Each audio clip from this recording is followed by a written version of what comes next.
Mariano, para comenzar la charla, quiero preguntarte cuál es la importancia de Pablo de Tarso y cómo influyeron sus cartas en las primeras comunidades cristianas.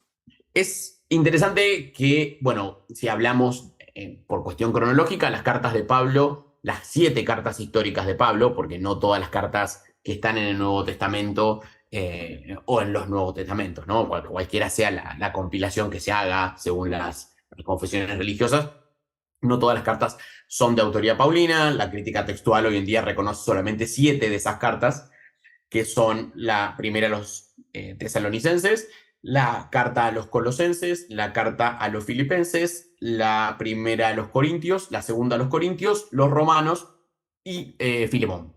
Y aún así, esta misma crítica textual ha encontrado, también con un montón de soporte filológico, la estructura de varias de estas cartas que muestran una edición, ¿no?, previa a la circulación de las mismas. Una edición en el sentido de que dentro de algunas de esas cartas hay más de una carta que están fundidas, ¿no? Diríamos recortada. Se supone que en Filipenses hay 2 y que en la segunda carta a los Corintios hay 2 o 3, ¿no? Hay académicos que se inclinan por observar 2 cartas y otros 3. Sea como sea, esto da la muestra, o sea, muestra evidentemente que las cartas de Pablo, primero, conocieron una edición y segundo, que circularon juntas. De ahí que incluso ya algunos de los autores en la antigüedad sospechen, fruto de la circulación de este material, de que las cartas, por ejemplo, llamadas pastorales, las cartas a Timoteo y la carta a Tito, incluso la epístola a los hebreos, que ya está aceptado que no es de Pablo, pero que mucho tiempo circuló como material de Pablo, bueno, haya dudas sobre su autoría. En estilo son muy diferentes, lo mismo que Colosenses o Efesios. Hay Richard Pervo, que es un autor norteamericano, tiene un libro que se llama Pablo después de Pablo, y él dice que Pablo fue el primer corpus cristiano que circuló organizadamente, ¿no? Pablo no tiene una teología sistemática, él nunca pretendió hacer teología o cristología con sus cartas, simplemente las cartas de Pablo son cartas circunstanciales que responden a problemas comunitarios concretos y que no tienen un destinatario personal, ¿no? Salvo la epístola a Filemón, que va destinada a un miembro de la comunidad, pero trata un problema comunitario, que es justamente la situación de este esclavo de Filemón, que es Onésimo.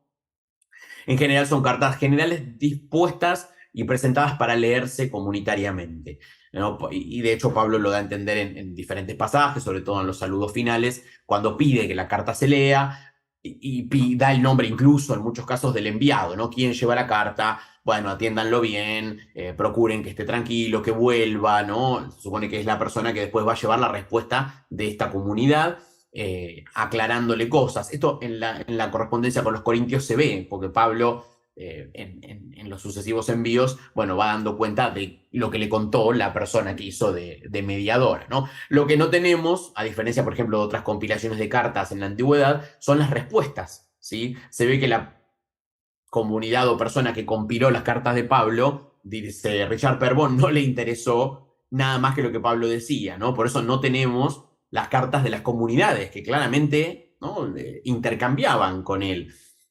Hay una selección, lo que tenemos de Pablo es una selección que, como con otras tantas cartas, ¿no? Supongamos, no sé, las cartas de Cicerón, de Plinio el Joven, un montón de autores de la antigüedad que se compilaron y que circularon, en este caso, además de con fines, digamos, formativos, con fines espirituales. Podríamos decir que es la primera literatura consagrada, propiamente cristiana, ¿no?, adoptada fuertemente, pese a que el personaje de Pablo, pese a que digamos, Pablo va a entrar en una especie de cono de sombra durante el siglo segundo, porque hay un presbítero del Ponto, Marción, hacia el 144 aproximadamente, propone una primera ruptura, ¿no?, una primera organización cristiana, diríamos, ¿no? Eclesial, en torno a un canon que él mismo elige, en el cual se desprecia toda la literatura referente a el Antiguo Testamento, ¿no? Marción propone, bueno, que la novedad del cristianismo justamente no tiene nada que ver en su concepto soteriológico con el Antiguo Testamento, ¿no? Y de ahí se desprende una concepción diteísta, ¿no? Hay un Dios malo, que es el Dios del Antiguo Testamento, que es perverso, manipulador y demás, y está el Dios bueno, misericordioso, que se refleja principalmente, ¿no? Y Marción toma como base las propuestas y la lectura de Pablo. Por eso en su Nuevo Testamento, que es el primer canon, podríamos decir, coloca las cartas de Pablo, el Evangelio de Lucas, medio cortado el Evangelio de Lucas, Hechos de los Apóstoles y alguna que otra cosa más, nada más. Desprecia todos los otros evangelios, las otras cartas católicas y demás. Esto lleva a un gran conflicto y hace que un poco Pablo se transforme en el apóstol, ¿no? de esta iglesia separada que luego es condenada y demás. El cristianismo marcionita sobrevive bastante tiempo. Y por otro lado también toda la vertiente judaizante del cristianismo, alineada con las posturas de Santiago, el primo de Jesús, incluso el sector petrino, desconfían bastante, ¿no? Pablo es la figura que se ha abierto a la gentilidad, el puente con esa gentilidad, y bueno, no es para nada un personaje simpático para ellos, ¿no? Al contrario, ha sido un desafío. Pero Pablo representa justamente esa primera compilación ordenada y que, bueno, Richard Perbo dice, lo más probable es que la compilación de las cartas de Pablo se haya dado al mismo tiempo que la composición de Hechos de los Apóstoles, que es la reivindicación de Pablo por antonomasia, ¿no? El autor de Hechos de los Apóstoles une de una manera irénica y bastante artificiosa, ¿no? Agarrándose de datos históricos, pero en otros no, inventando una historia de los orígenes cristianos totalmente pacífica y armónica entre Pedro y Pablo, ¿no? Se habla, así como se habla de la sanchificación de Don Quijote y la quijotización de Sancho, acá se habla de la paulinización de Pedro en Hechos y la petrinización de Pablo, que son Ok. presentados a una luz totalmente positiva y totalmente congruente. De hecho, Pedro se transforma. De hecho, Pedro le quita a Pablo en Hechos la apertura a la gentilidad.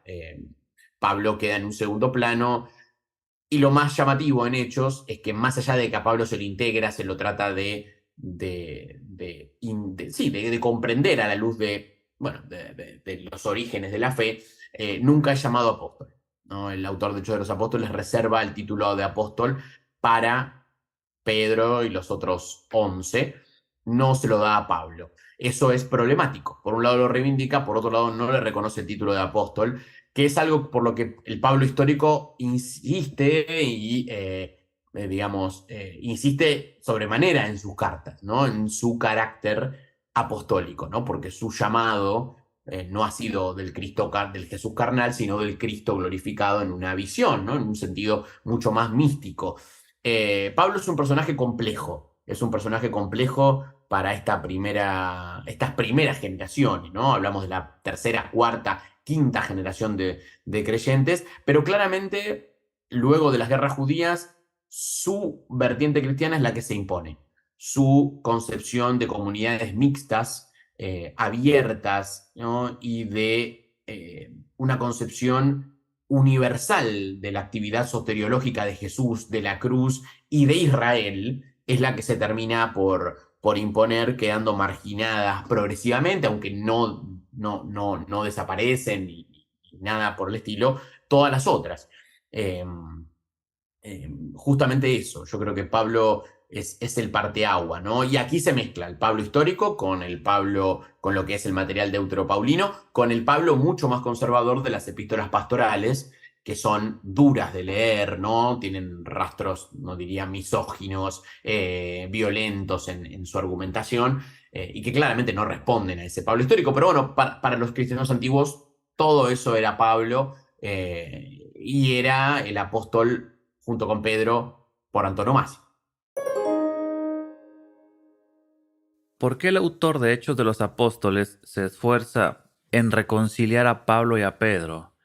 mientras que en Gálatas se narra un episodio de un encuentro no muy amigable entre ambos. Sí, exacto. En Gálatas está esta confrontación de Antioquía entre Pedro y Pablo Exactamente. por el tema de la observancia y el hecho de la comensalidad, que es, bueno, justamente la cuestión central de compartir con los gentiles la misma mesa, y que, bueno, Pablo le echa en cara a Pedro, ¿no? Diciéndole, digamos, crudamente que es un hipócrita, porque primero hace una cosa, claro, y después, cuando vienen los enviados de Jerusalén, de parte de Santiago, hace otra. Empieza lo que Pablo llama la disimulación en Gálatas. Claramente, Gálatas es de la década del 50, ¿no? Digamos, de la mitad de la década del 50, 55, 56, y Hechos de los Apóstoles ya estamos hablando, si nos plegamos a la datación más tardía, entre el 100 y el 110. Ha pasado mucha agua bajo el puente, ¿no? Sí. Sobre todo en la Primera Guerra Judía, y la compilación de las cartas de Pablo, que sería, bueno, según Richard Verbon, lo que termina motivando la escritura de Hechos, ¿sí? Reivindicando no solamente la perspectiva paulina, sino, bueno, mostrando que Pablo fue un misionero acreditado que estuvo en sintonía con Pedro continuamente. Eh, por Mm, un lado, esto demuestra el triunfo, para mí esto demuestra el triunfo de las comunidades paulinas, de la visión paulina de la fe, eh, y el intento por acercarlo a Pedro, por acercarlo incluso a Santiago, ¿no? Que sería como la contracara absoluta, está mostrando justamente esta voluntad del cristianismo urbano principalmente de, bueno, de vivir de manera, digamos, pacífica entre sí. Lo mismo pasa en el Evangelio de Juan, cuando en el final, en el capítulo 21 agregado, Pedro es reivindicado, ¿no? Junto con el discípulo amado, que es un poco su competencia.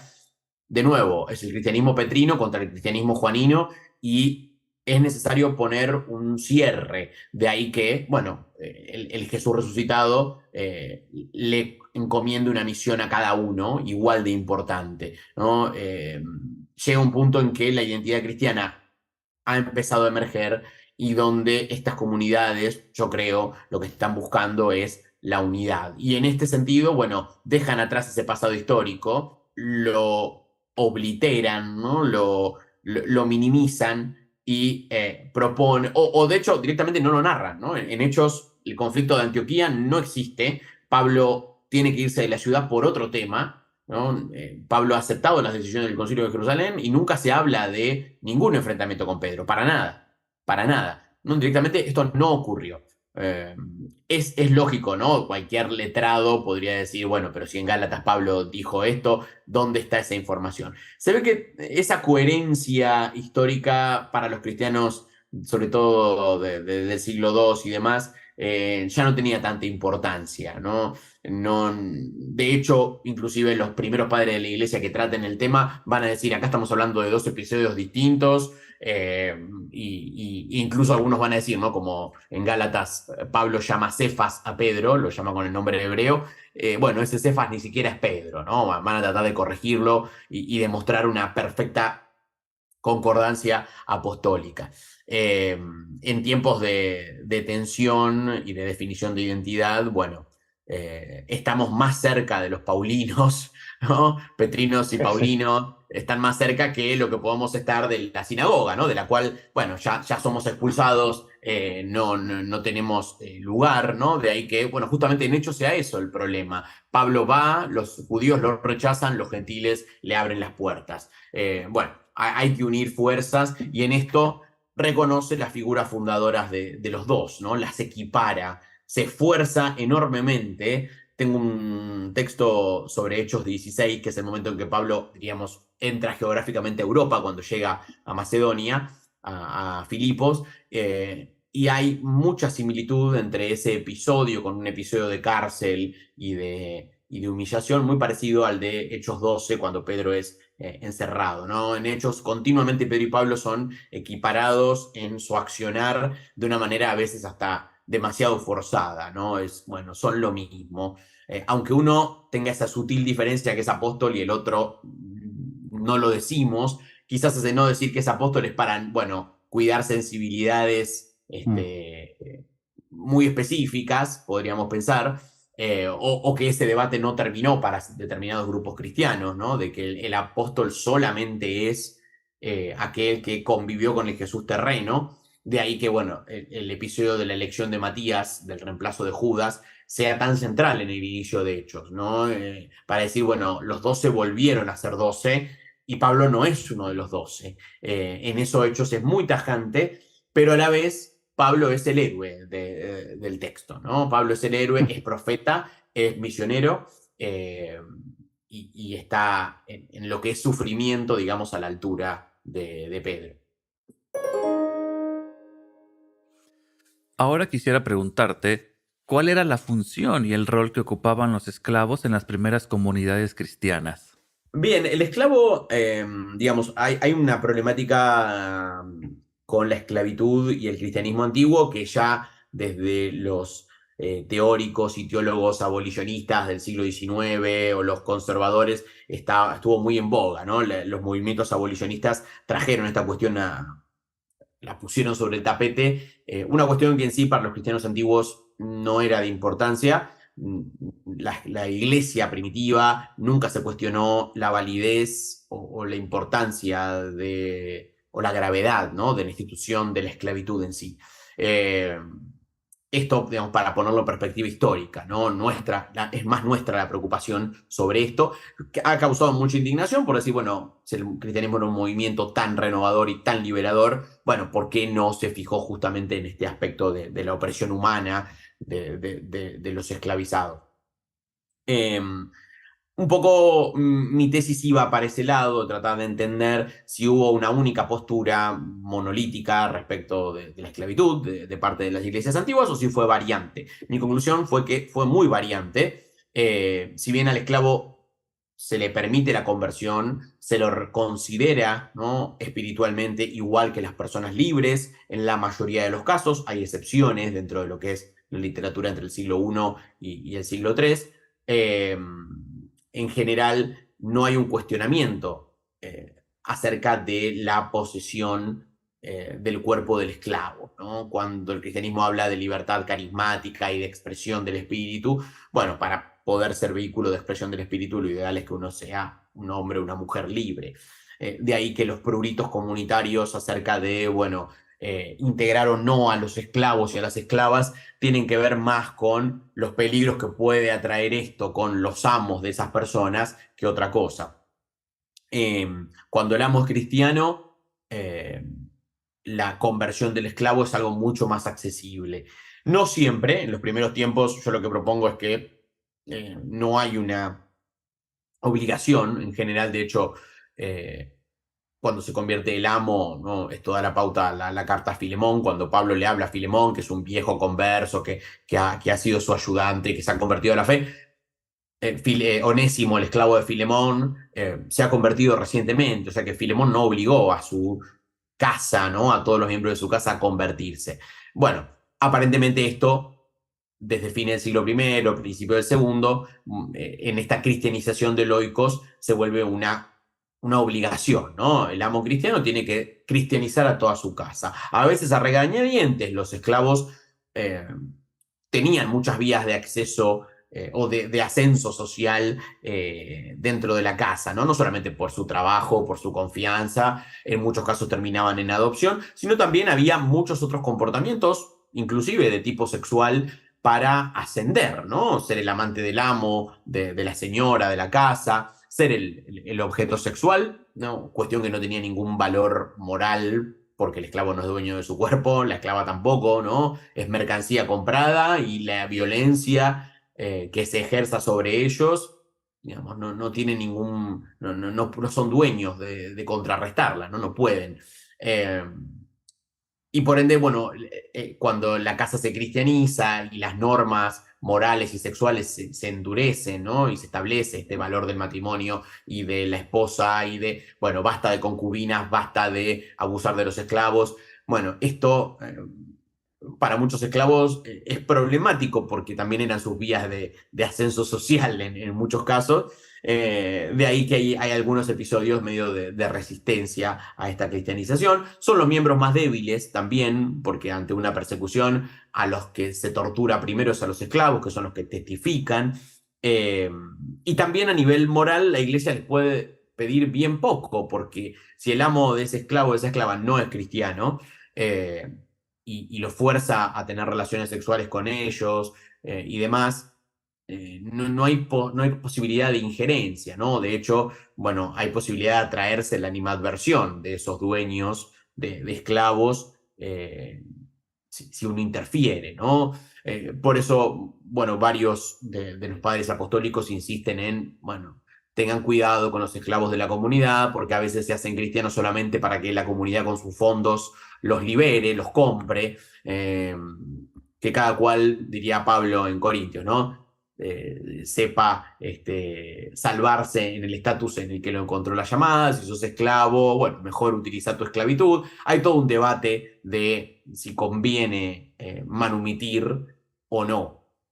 La manumisión entraña muchos problemas porque los esclavos, mal que mal, están insertos en un círculo de solidaridad en la casa de su amo, también están vestidos, comen, tienen un oficio, ¿sí? Esto obviamente tiene todo un costo en tortura y en muchos casos en maltrato o en abuso, pero están en una contención. Cuando son manumitidos, se les compra la libertad y se vuelven hombres o mujeres libres. Bueno, los tratados de los padres apostólicos dicen, bueno, pueden caer en el vicio. Si no hay una red de contención, las mujeres pueden terminar en la prostitución, los varones en cualquier negocio turbio, y esto no está bien tampoco. Entonces, bueno, hay posturas muy encontradas. Hay todo un sector cristiano, sobre todo los cristianos que durante el siglo segundo o tercero van a propugnar la pureza sexual como marca identitaria de la comunidad, ¿no? Los conocidos como encratitas, ¿no?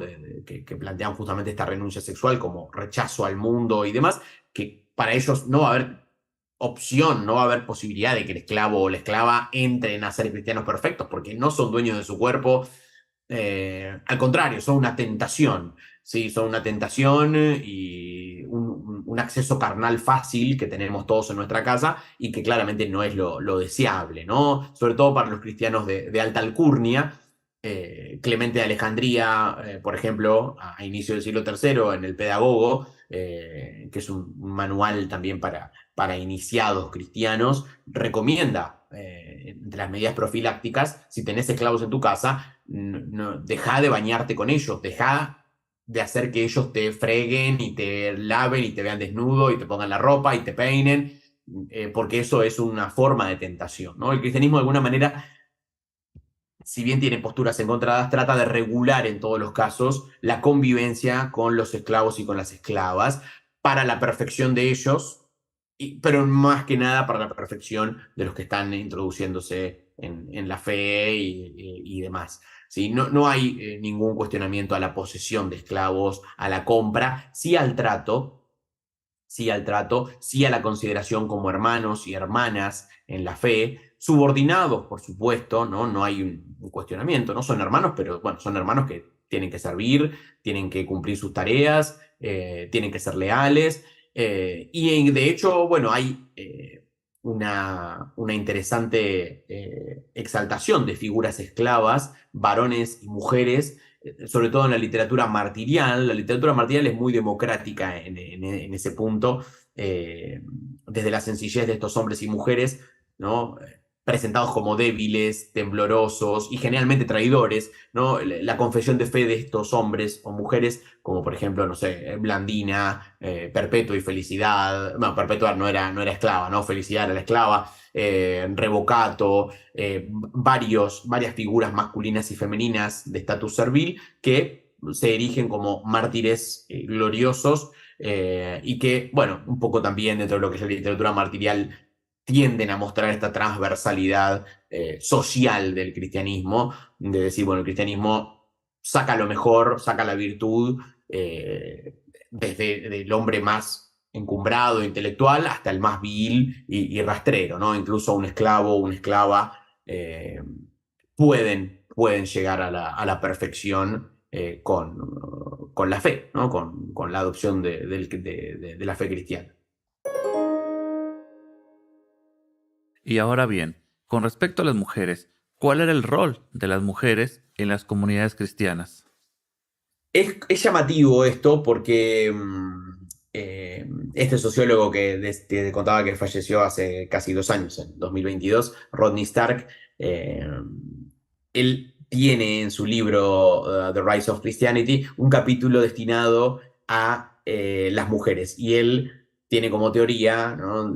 Que no está lejos de la realidad, ¿no? Más allá de que no tengamos mucho parámetro para comprobarlo, de que el cristianismo fue un culto de mujeres, ¿no? Fue un culto exitoso entre mujeres en la antigüedad, más que de varones, y de ahí un poco la ironía, ¿no? De que siendo un culto de mujeres, numéricamente, ¿no? Con más mujeres en su haber, digamos, la jerarquía se haya masculinizado, ¿no? Y que hayan copado los cuadros directivos, los varones, y hayan desplazado a las mujeres a funciones relegadas, sobre todo a partir del siglo IV, ¿no? Hasta el siglo III hay realidades muy variadas, eh, donde sobre todo, y gracias a que el culto y la vida comunitaria pasan a través del Oikos, un espacio donde las mujeres grecorromanas tenían un gran poder administrativo, eran las administradoras domésticas, bueno, tienen mucha más visibilidad y un rol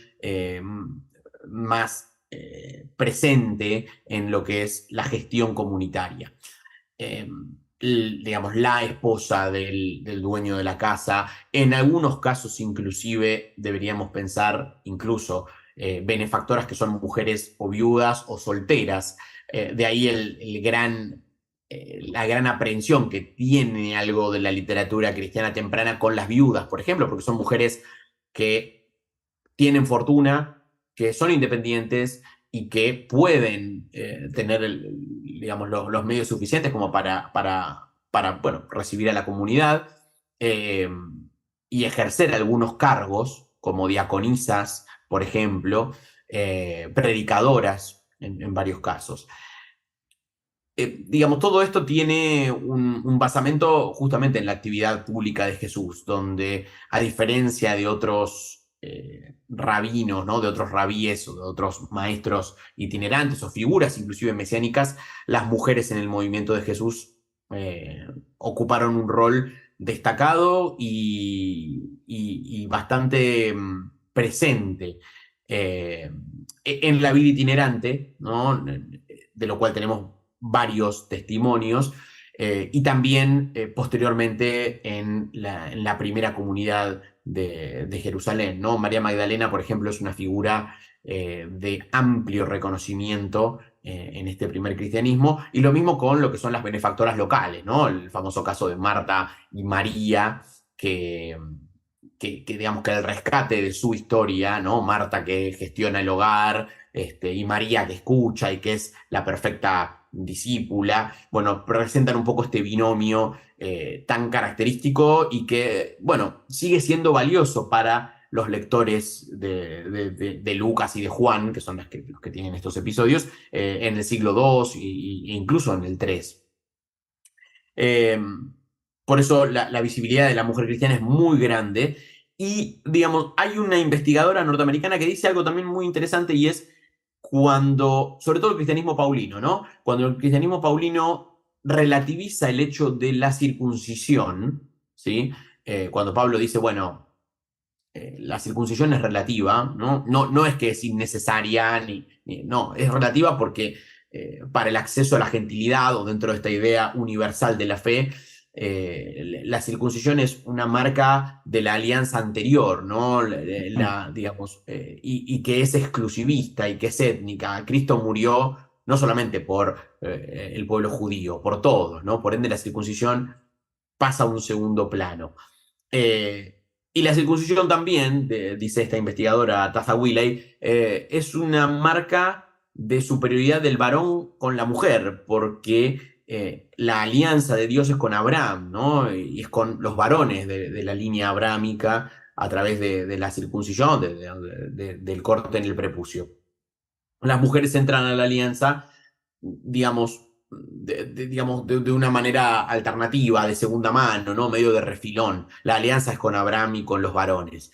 Eh, y por eso esta investigadora dice, bueno, cuando en el cristianismo paulino se relativiza la circuncisión, se está poniendo en pie de igualdad al varón y a la mujer frente a Dios, en su relación con Dios, ¿no? Por eso esta fórmula tan, sobre la que ha corrido tanta tinta de Gálatas 3:28, ¿no? En Cristo no hay esclavo ni libre, no hay ni griego ni bárbaro, no hay ni varón ni mujer, ¿no? Todos somos lo mismo en Cristo, ¿no? Todos somos iguales. Esta igualdad espiritual eh, sería como toda una novedad, ¿no? Y un polo de atracción bastante interesante. Esto está debatido también porque claramente si vemos, por ejemplo, el cristianismo, el judaísmo de la diáspora, encontramos un montón de benefactoras, un montón de prosélitas judías en diferentes áreas del Mediterráneo, pero el cristianismo traería justamente esta novedad y esta gran presencia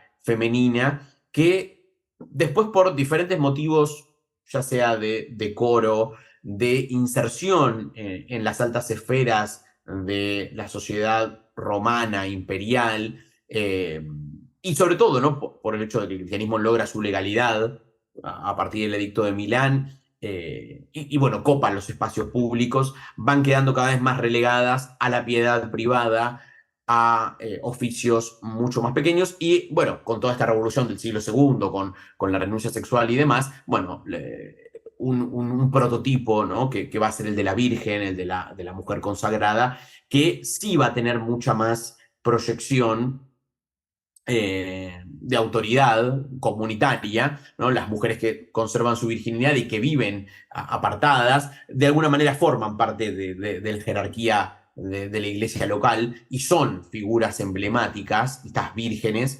eh, por su rol intercesor, por su participación de la actividad episcopal, no son el coro de vírgenes de las sedes episcopales, y en los casos, inclusive ya hablando del monacato, ¿no? Son las mujeres que van al desierto, buscan la perfección y también inclusive acceden, ¿no? a la educación, pueden estudiar, pueden inclusive manejar, en el caso de que sean mujeres más adultas o viudas, que se han consagrado sus propios fondos. Bueno, hay figuras que la literatura cristiana presenta para corporizar estos ideales. Por ejemplo, el de Tecla, que es una mártir, obviamente ficticia, que emerge en los hechos apócrifos de Pablo hacia fines del siglo segundo y que goza de una popularidad enorme, ¿no? Una supuesta discípula de Pablo que conserva su virginidad y que lucha con las fieras, se autobautiza. Bueno, aparecen estos modelos de mujeres ideales, ¿no? Y disruptivos. El culto a María, por ejemplo, la mamá de Jesús, va a ser un poco más lento en su desarrollo, ¿no? Recién, si bien María nunca desaparece de las fuentes y siempre es un puntal, ¿no? En el análisis cristológico y social, recién se transforma bueno, en un argumento fuerte en el siglo IV, ¿no? Con todos los debates acerca de la identidad de Jesús, bueno, en esta emergencia más firme del culto mariano. ¿Nos puedes hablar un poco sobre tu artículo, El trabajo de Jesús en la literatura cristiana primitiva? Jesús tenía una profesión, un oficio. Sí, tal cual. Ese texto salió en una revista italiana hace un año y pico, un poquito más. Ahora va a salir, es el primer capítulo de lo que es mi investigación actual. Ahora, supongo que este mes tiene que salir el segundo, que es sobre la profesión de Pedro y de Andrés, la de pescadores. Sí, lo que traté de hacer en ese artículo es rastrear las referencias concretas en los primeros siglos cristianos a la profesión de Jesús y los debates en torno a ello. Eh, la palabra para definir la profesión de Jesús es tecton en griego, que más que carpintero, ¿no? Que esa es una traducción un poco más arbitraria, en sí lo que quiere decir es artesano, más que artesano, albañil o constructor, ¿no? Creo que la palabra más exacta es constructor. Es aquella persona que trabaja con materiales duros, ya sea madera, piedra, marfil, ¿no? Materiales de construcción. Eh, a partir de ahí lo que hice fue, bueno, rastrear estas referencias. La única referencia en los evangelios canónicos que hay y que nombra a Jesús como carpintero es en Marcos. Marcos dice, ¿no? El carpintero. Ya Mateo lo corrige. Cuando Jesús va a Nazaret dice, ¿no? Es el hijo del carpintero. Y después en Juan, en Lucas y en Juan no hay ninguna mención ni a la profesión de Jesús ni a la profesión de José.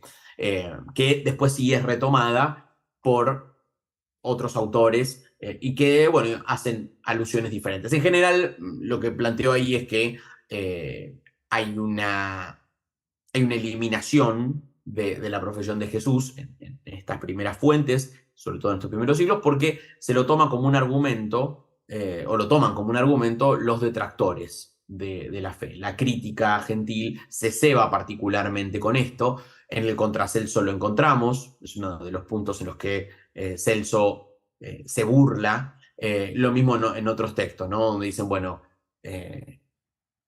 su Dios es un carpintero, ¿no? Su Dios es alguien que tuvo que trabajar, alguien que tuvo un trabajo artesanal, no de mala fama, porque no es un oficio estigmatizado ni de cerca, pero sí es un oficio digamos, que implica, ¿no? El trabajo con las manos, que implica, bueno, para la cultura grecorromana una degradación, ¿no? Un punto de burla. La muestra de la necesidad, ¿no? Celso, según recoge Orígenes, ¿no? Plantea esto, ¿no? El Dios de ustedes es un Dios necesitado porque tenía que trabajar. Bueno, en esto hay diferentes posiciones, ¿no? Algunas un poco más conciliatorias, algunas que, bueno, pretenden negarlo directamente. Orígenes dice, no, Jesús no era el carpintero era José, Jesús nunca ejerció. Hay otros padres como Cesario de Arles que dicen interpretan Tecton como picapedrero, ¿no? Como alguien que trabajaba la piedra. Hay otros que interpretan herrero. Bueno, un poco esta cuestión hasta que un poco más tardíamente hay una conciliación, ¿no? Y rescatar la figura del Dios trabajador les es beneficioso.